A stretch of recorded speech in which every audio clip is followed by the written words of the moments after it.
πιο πίσω αρχικά, να συνεχίσουμε.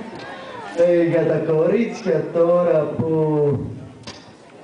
κάνουν την ενόργανη, αυτό δεν βλέπω και καλά. Ελπίζω να ευχαριστηθήκατε τη συμμετοχή σας. Ήταν τεμποντέ αυτό που μας δείξατε, ξεπερασμένο. Αυτά που μας δείξατε ελπίζω στη ζωή σας να μην τα κάνετε. Τώρα για τις κοπέλες που τραγουδήσανε, μουσική δεν είχατε, το χάσατε, γελάγατε. Δεν κατάλαβα γιατί ήρθατε. Συγχρονισμός 0, άρα 0. Τώρα για τις υπόλοιπες κοπέλες που ήρθαν με τα καπέλα, μάλλον πηγαίναν παραλία, σας χτύπησε ο ήλιος και είπατε να περάσετε από εδώ. Όμως επειδή είστε όμορφα και εκπαιδευτικά κορίτσια, θα σας βάλω 5. Διαφωνώ. Τι είναι αυτά που πες τα παιδιά, δεν τρέπεσαι.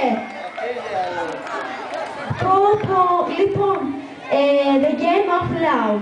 Τα πρώτα κοριτσάκια καταπληκτικά, ενόργανοι, συγχρονισμένες, φανταστικές, πολύ ωραία κορμάκια. Αυτό είναι που μου άρεσε περισσότερο. Στη συνέχεια είναι τα κοριτσάκια που τραγούδησαν το The Game of Love πάλι. Μου άρεσε πάρα πολύ. Το βρήκα πολύ σουρεάλ που δεν ξέρατε τα λόγια, γιατί και εγώ το ίδιο κάνω. Οπότε σας βάζω 10. Και στις υπόλοιπες που χόρεψαν, συγχρονισμένες, μοντέρνος χορός, φανταστικές, μόνες σας το βγάλατε. Μπράβο κορίτσια, άριστα 10.